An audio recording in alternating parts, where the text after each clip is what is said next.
Pull up my presentation here. Let me see. Hopefully you guys are learning. I know that presentation was absolutely awesome, guys. And I want my presentation to be the same flow, the same complete flow.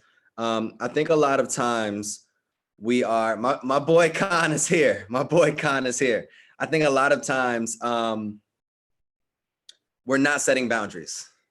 You know, we're not understanding the importance of the things that we're setting, we're not understanding the importance of the things that we're saying, the importance of the things that we're expecting from other people.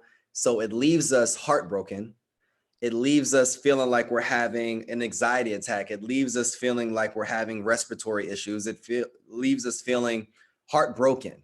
And sometimes if you go to the doctor and you have a broken heart, not necessarily really a broken heart, but if you have a broken leg, or if there's something going on with your heart, if you feel like you're having a heart attack, the first thing that they're probably going to do is first check your pulse.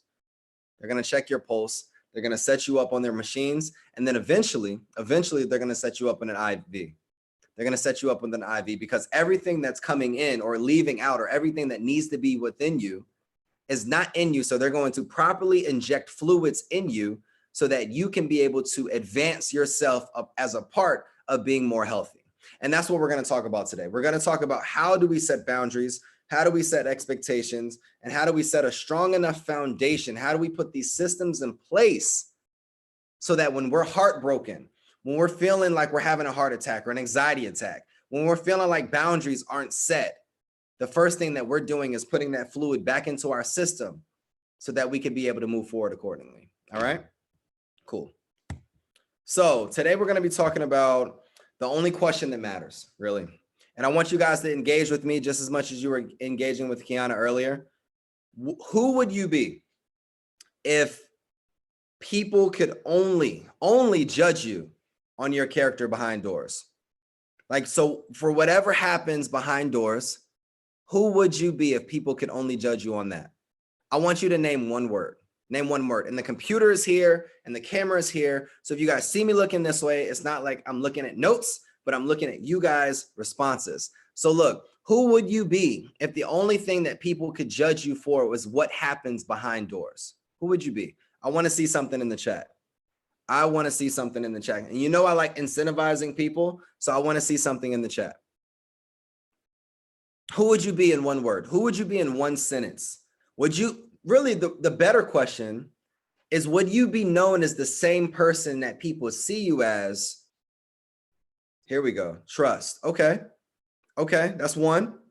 Trust. So you would be known as trustworthy.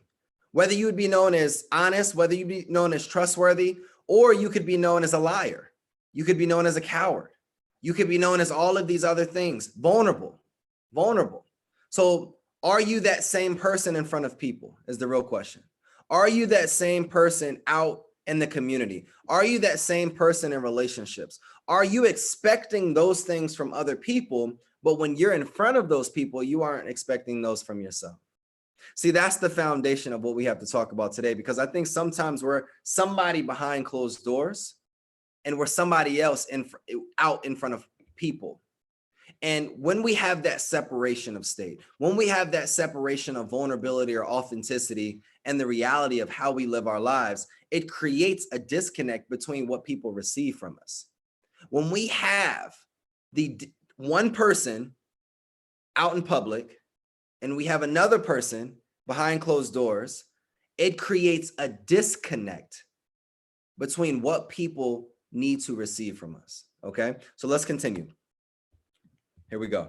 So what we're going to be talking about today is the IVs method. And you guys know, as always, I like to have an acronym. So the I stands for implementing your expectations. The D stands, or the V stands for defining your V values. And then the S, as always, is systems, establishing those systems within your life as well. So let's get into the I. So when we think about implementing expectations, and I think about this all the time, are you meeting the expectations that you expect from other people, right? Are you setting your conditions in other people, or are you actually meeting them, right? Do you meet the expectations of what you are expecting from other people? So the first thing that I would establish you, or I would welcome you to do, is write out your terms and conditions. write out your terms and conditions. When you sign up for a new job, when you go into college, when you do a different thing, or you go into something new, there's a terms and conditions paperwork that you have to sign off on. Like, here's the rules and regulations and policies and procedures that you have to sign off on before you can take part in operating in this job, before you can go into this role, before you can start to do your job, before you get into a relationship. What terms and conditions have you set? Because I think a lot of people end up heartbroken in situations because they don't communicate their expectation. They're not communicating what they expect from people on day one. They don't communicate what they will not allow from people on day one. They're not communicating what they're not going to tolerate from someone on day one. And I say day one because there's an emphasis, because when you go into a new role, before you actually get paid, before you actually start really rocking out, before you actually get confidential information, the company is having you sign some type of documentation, some type of rules and regulation, some type of expectations. So why in our lives are we not doing the same things with people that are the closest to us? So my recommendation for you guys, because I'm a strategist at heart, is what terms and conditions have you set for yourself before you can actually allow or expect or accept terms and conditions from other people? What are the 3 things that you live by? What are the 3 things that you want to, you actually expect from other people? And now, are you expecting that from other people, but not giving it to those other people? Because a lot of times I think we want trust, we want honesty, we want vulnerability, we want authenticity, but we're not authentic. We're not vulnerable. We're not trustworthy. So what are your terms and conditions, and do those align with what you're expecting from other people? That's step 1. Identifying and setting the tone with your terms and conditions. Step 2 is schedule your crucial conversations. And I read a book called Crucial Conversations, and it talks about this triangle method. When opinions are opposing, when you have opposing opinions, when emotions are high and the stakes are high.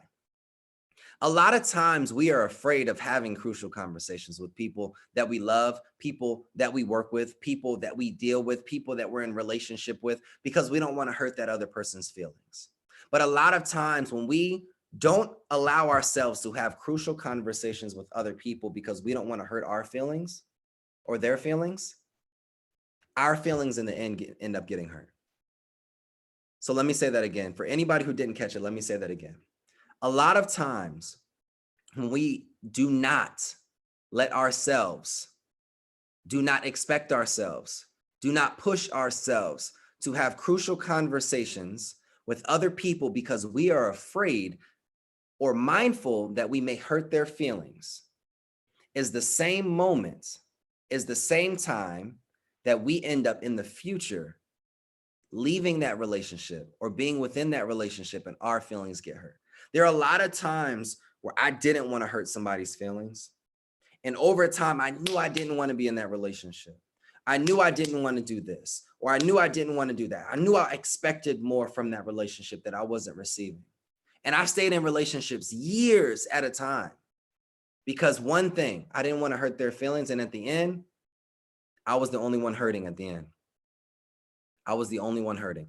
Every single day that you don't allow yourself to be authentic, a chip of your heart, a chip of your spirit, a chip of your joy continues to be chipped off. So every day that you are not living your expectation, every day that you're not living your authenticity, every day you're not living what you expect from other people, you're losing yourself every single day, every single moment, every single hour. So step 3, you have to get into the point where you're redesigning a pain-free relationship flow. What do you expect from your relationships? How do you want them to flow? How do you want people to be able to communicate to you?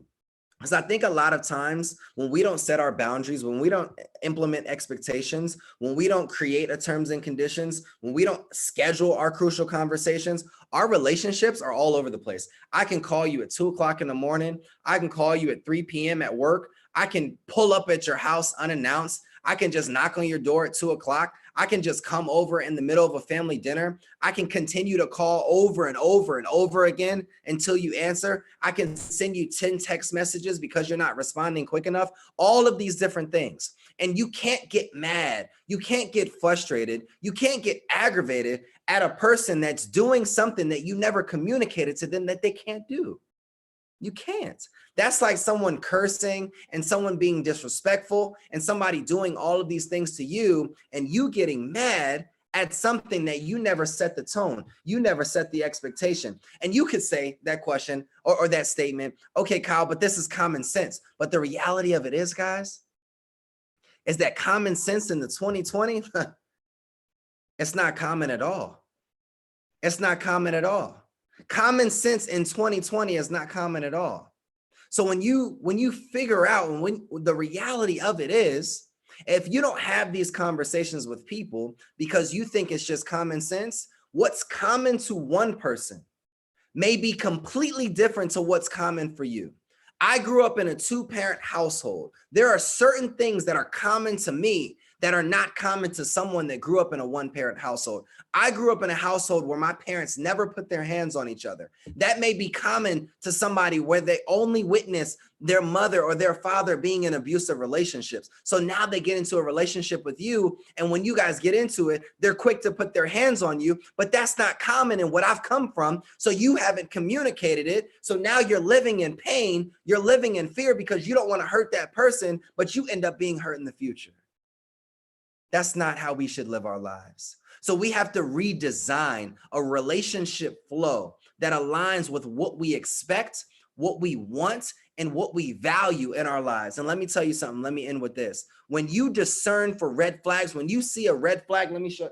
If this was a red flag right here, this is a white flag. When you see red flags, you got to throw in the white flag. You got to surrender. You have to surrender to that relationship. You have to cut that person off, and you have to be able to move forward accordingly. Because if you've already created your terms and conditions, if you've already scheduled your crucial conversations, if you've already redesigned your pain-free relational flow, and then you continue to see red flags, then why are you continuing to be in a situation that you see red when you deserve to see something different?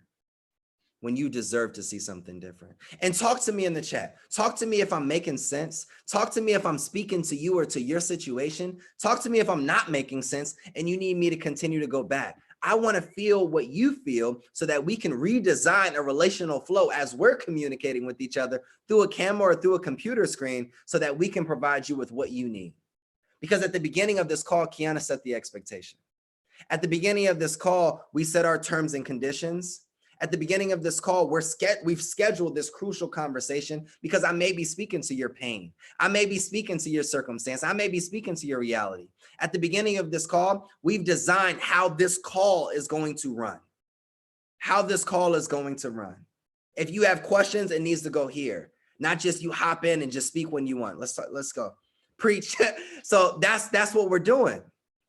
And then I recognize if someone starts cursing in the chat and turning up, we're gonna have to mute them because we can't have that. That's what we have to do. That's what we have to do. So as we continue, the V, because we're still in IV mode. We're still look at your, I want you to look at your arm. I need you to look down. Really, I know we're on a computer screen. I want you to look at in your arm and you see that IV. We've just now inserted the IV in. So we're injecting the positiveness within yourself. So I need you to relook at your relationships, relook at your life, and really think about what's moving out of your life so that you can allow the healthy fluids to come back into your life. Because now we've identified the I. We've now implemented our expectations. So now it's time to talk about our values and the things that we value. Because your values has nothing to do with your net worth. Your values have to do with what you value and then the values that you accept from other people. Okay, so the 3P method. What are your principles? What are you living by? And I'm the type of person, guys, I live by principles. Sometimes it's not about the action. It's just the principle of things. But what I recognize is that I never schedule those crucial conversations. And what is a principality to me may not be a principle to somebody else. I recognize if I say show up at 12 o'clock, it's the principle of you recognizing the importance of our time that we're spending together. If you're going to be running 10 minutes late, 20 minutes late, hey, I'm running a few minutes late. It's not about saying when exactly you're going to show up and giving me a whole story of what happened. It's just you being now considerate enough and communicative enough to communicate what the hell is going on. It's just about having the principle. So my question for you is, what are your principles? What are you living by? And then as you look at your relationships, and as you look at probably that clash between relationships, was it actions that ruined the relationship, that caused trauma within the relationship? Or was it the disconnect in principles that you live by versus another person? Now, I want you to dig deeper and ask yourself, did you communicate your principles? Because I think that a lot of people communicate expectations, but there's a difference between an expectation and a principle that you live by. And the difference between an expectation, these are just things that I expect from this relationship. A principle is these are things that I live by, and based upon that principle, it comes your expectations under those principles. Okay. And then number two, what are my pain points? What are my triggers? There's certain words that people cannot say around me, and hey, I'm gonna fly off the handle. There's certain ways that you communicate to me. Like my parents growing up, they didn't yell at me. Like my pop sat me down. He had real, conversations like we're having now. He would literally sit me down and have real man-to-man conversations. I didn't have parents that typical Black story where they beat my behind every single time I got into a situation. I got into situations where they made me read books or made me do chores or made me have what they call learned disciplinary strategies. So my story was different. So I'm not going to be in a relationship where we feel like we need to scream at each other, because that's kind of counterproductive in my mind, because you screaming, I'm screaming. I don't even really like raising my voice like that unless I'm excited, but like, it just doesn't make sense. I just feel like, why do we have to scream at each other? So what are your pain points? Have you identified them? Have you written one?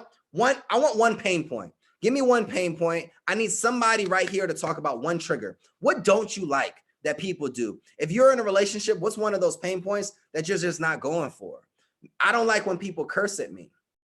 I feel like there's a whole book called the Webster's Dictionary that you can find other words that are synonymous to the word that you just used. Disrespect. Thank you, Bree. I just can't tolerate it. But Bree, this is what I want you to dig deep in. What does disrespect mean? Because disrespectful to me, Bree, may be completely different to you. Disrespect how you grew up may be completely different than disrespecting me and how I grew up. So I think we have to then define what our pain points are and what they represent, what they mean. You see what I mean? So I like how you said, Chris, not speaking. Chris, I've lived in a relationship like that. Oh, I would be saying something and then they would just be looking at me like a deer in headlights. Like, hold on, what are you thinking? Not communicating. But Chris, this is what I want you to realize. Not communicating is a form of communication, Chris. Not speaking is a way of speaking, Chris.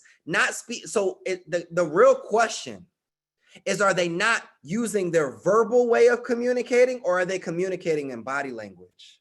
See, now when we break things down, when we really define our pain points, now we're able to get to the root of, look, when we get into a disagreement, I need you to use your words, not just your body language. I recognize that maybe you're breaking down. I recognize that big facts. They assume that I know their pain points, and you assume that you knew their pain points. It's completely different, because what if they were raised in a situation where every time they raise their voice or use their words, they got smacked in the mouth? Or they're in a situation with another man or another woman that when they raise their mouth, they get into an abusive situation. So now they've silenced their voice within. They've pushed it down within because they're scared to use their voice. So now they expect for you to, hey, Chris, I need you to, you're not understanding me. You're wanting something that I can't give you, but I'm communicating to you, Chris.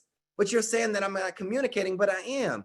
You see what I mean, Bree? You say they're being disrespectful, but hey, I'm just this or I'm just that. You have to find that bridge of communication. You have to find that bridge to being able to define your pain points, okay? And then step 3, who are my key people? Who are my key people? And we're going to talk about that a little bit later, but right here to define that, who are my key people that keep me in my values. When I want to fly off the handle and when I want to turn up and get lit on somebody, who is that person I need to look? Let me tell you something. Look, who is that person that you can call on that can redirect? Who is that person that you can call on that can calm you down? Who is that person that you can call on that can come to your house and bring you lunch in a balloon or whatever it is that you need? Who is that person? Who is in that code of ethics in your life? Okay. All right, let's keep going. We're on the last one, y'all. Systems. Oh, values. That was still the I. Oh man, we still, all right, this is the values method. We still going, y'all. We still going. So this is what I call the save method. He said, Jesus, Jesus, Jesus. But let me tell you something. I can't text Jesus. I can't get on FaceTime with Jesus real quick. He can't come to my house real quick. So I think a lot of times, guys, we say Jesus, we say God, we say we're praying, but sometimes reality of just human beings, we have to have that other being that could wrap their arm around us, that can hug us, that can just sit us down 1 minute, 1 second, and just be like, look, or that person that can come over and y'all can pray with Jesus together. Okay. So let's get into the save method, because I think a lot of times we're trying to push people. Like, how far are you willing to go to save somebody? Because that was me. I was like Mr. Build a Woman Project. Like literally, I was out here trying to like give what's it called? Accessitation. I don't even know the proper word. When you trying to like, and they already dead and you still trying to clear, boom, and you about to blow their heart out. Like, I don't understand it. I was that guy. I see the emojis, but it was like the crying emojis for me because I see they dead already, but I'm still trying to like, and I'm trying to like do it on myself, but like I'm clearing. So for me, it's 4 things that I want you to realize in people that try to save people. Was it your selfishness? Did you just want it your way and did you want to control the outcome? Was it your attitude? Because I didn't put these in the right way because it's selfishness is ego. So was it my attitude and I just expected things to be the way that I wanted them to be? Was it a certain vice, or was I bounded by certain things? Like I was maybe bounded by the sex. So I stayed in a relationship because of that. It was certain vices that I had, or it gave me pleasure in a moment, but it didn't really allow me to get to the next level of my life. But I was cool with that 10% and not willing to go the next 90% because it was all right when it was all right. Or was it just my ego? Was it just, I was just like prideful because I had control over that situation, or it was comfortable, so I wasn't really willing to be uncomfortable? And a lot of times, and I've talked to a lot of healthcare professionals, they're continuing to perform surgery, or they're continuing to give, I don't even know the right word. We just gonna go with this thing, when they doing the little clear thing. Somebody put it in the chat. Somebody put it in chat. I know somebody on this call knows it. So they continue to do it because they believe in that hope. I had faith, I had hope. I believed that we could do it. But sometimes, guys, the reality of it is that it's over. And you've tried everything that you can. And when you've had those crucial conversations, when you've scheduled them, when you've written the terms and conditions, when you've done the necessary things, resuscitation. All right, we're just gonna go with it. Resuscitation. All right, we're gonna go with it, right? When you've done all of those different things, the reality of it is you've tried your best and you've given your best. You have given your best. And the reality of it is that you have to be willing. Like, who are the people that you can call on? Like right now, I didn't know that word. I know this topic. I know what I'm saying, but I didn't know this word. So where did I go? I called on you guys and somebody came through. So when you're going through and when you're going so hard in other people's lives, could be unequally yoked partnership. Let me tell you, it could be unequally yoked. I could have been trying everything over and over and over again, but it just didn't work. So my question is, guys, how far are you willing to go to save not that person, but save yourself? Okay, save yourself. And then the last step is, look, I want you to say yes to you. Like I want you to say yes. Like we talk a lot about saying no, but I think every time we say no, like Kiana talked about earlier, is we say yes to us. Like the show Say Yes to the Dress. That's the dress that she wants. So I want you to say yes to the relationship that you want. I want you to say yes to the joy that you deserve. I want you to say yes to the love that you want and the happiness that you want, because you deserve it. You deserve that job. You deserve that opportunity. You deserve that home. You deserve that car. You deserve that feeling every day. And if something or somebody can't give that to you, it's time to let it go. Like when we want to go back in for one more, we have to remember, what do I expect? What do I deserve? What was my terms and conditions? How was I trained? Did I schedule the two crucial conversations? How many red flags did I see? Did I discern for it? Yes. Let it go. Because when we can say yes to that, let it burn. Like Usher said, look, you got to let it burn. You got to let it burn. Okay. So let's keep rolling. Let's keep rolling. So systems, this is the last thing. So I think a lot of times, like the other day, yesterday, I was running with my guys. We run every single Saturday. And one of the things that I recognized, and Kiana asked me this after the fact, she was like, look, do you not like running with people that are not on the same pace as you? And I said, in reality, like it's cool because I get to win the race the whole time, and that's cool. But I don't like it because I'm not pushed to my best ability. And at the time, we didn't even think it could be something. Like she was just asking a question. But after that moment, I was like, who are you running with in your life that you're better than, that they can't help you? And you got to go back to get them, to catch them up. And by the time y'all finish together at the finish line, you are burnt. You are about to pass out. And they're just like, thanks, man. Or thanks, girl, for helping me out. How many times are we not running our race and we have to run back to catch people up to where we were in terms of our pace? How many times do we have a faster pace, or do we have a slower pace and people are trying to speed us up or slow us down so that they can feel comfortable? Let me tell you something. Whatever pace that you want, you have to run your race. And stop trying to get in other people's lanes, because in track, if you run in other people's lanes, you're going to get disqualified. And a lot of times we're disqualifying ourselves from opportunities. We're disqualifying ourselves from relationships. We're disqualifying ourselves from joy and from happiness because we're trying to run somebody else's pace. We're trying to run somebody else's race, and we're trying to run at somebody else's heightened ability when we recognize that's not what we need at that season. And it's okay to run slower. It's okay. It's okay to run faster. It's okay. Whatever works for you.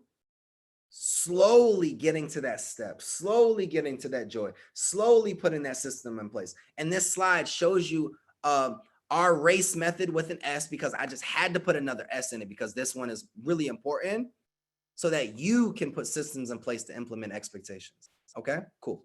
So the first R is retagging your triggers. When I got out of a really, really bad breakup, I had it's like when you spend enough time with somebody, it's like let's say you went to Olive Garden. Every time you pass an Olive Garden, you think of that person. Or let's say a certain television show comes on. Every time you see that television show, you think of that person. So what I've learned to do is retag my triggers. If there's something that I used to do that reminds me of somebody else, I need to retag that or figure out something else to implement in between that thing. So let's say I eat at Olive Garden. Now I need to go to Maggiano's. Let's say I watch a certain television show. I got to stop watching that show and watch another network or watch another show. Let's say we used to go running in the morning. I now need to go running in the afternoon. Let's say there are certain things that you do. So I need you to write down a list of things right now. What are the things that you do in your life that remind you of another person that broke your heart, or another person that hurt, that didn't meet your expectations, or another job? Look, it could be professional or personal, right? What are times in your life or things or experiences in your life that trigger you, like we talked about last slide, that trigger you to not feel the best of the ability or the best feeling that you deserve? And then I want you to put down a list on the other side of the paper. What are things that you can retag them with? Okay, so it's just about retagging our triggers. So when I want to do that, I got to do this. When I want to do that, I got to do this. And over time, these will be the new norms. And then you have to eliminate those things. And over time, you'll be able to go back to do those things and not think of that person, and maybe think of that person, but it's more positive. But you have to retag your triggers. That's number one. Number two is you have to activate the architect within you. What helped me move forward from my relationship that I had to get out of, because I think a lot of times we hear the relationships that men hurt women, but my relationship was different. You know, I got hurt and I was hurt. I was hurting. I was bleeding inside. And that was one of those things that I had to figure out how to deal with. It hit me a little bit differently, you know? So what helped me is that I had to figure out how to be the architect of my dreams. I had to build something. So my question for you, if you've ever been hurt, or if you're in that transitional period where you're just trying to move forward, what are you building? Okay. What my thing was, like, I had to write a book. I had to finish that book that I had been working on. I had to build that business that I had been working on. I had to, go skydiving. I had to just do other things that I wanted to do. I became the architect of myself. I had to activate this architect within myself so that I could be more, and so that I can create my own identity. Have you ever been like, hey, that's Kyle's girlfriend, or hey, that's Kiana's boyfriend, or whatever the case may be, right? Have you ever been identified as somebody like, hey, that's Khan's girl, or whatever the case may be, or hey, that's Chris's friend, or that's Bree's friend, or whatever the case may be? Have you ever like identified as that? It's just like, like I am so much more than that. So I had to create my own identity for who I wanted people to know me as, especially in a city that I wasn't from. Okay. So I want you to start building, start working, and start designing that thing that you wanted to do before you got into that situation. And when you were in that situation, they didn't support you. So you kind of just put it on the back burner. What was that thing that you were working on that you stopped working on because you were working on your relationship more than you were working on yourself? What was that? Look, let me tell you something. What was that thing that you were working on before you got in that relationship, and they weren't supporting you, so you stopped working on it? It's now time to go back and work on it. And it's now time to build it. It's now time to activate the architect within you. All right.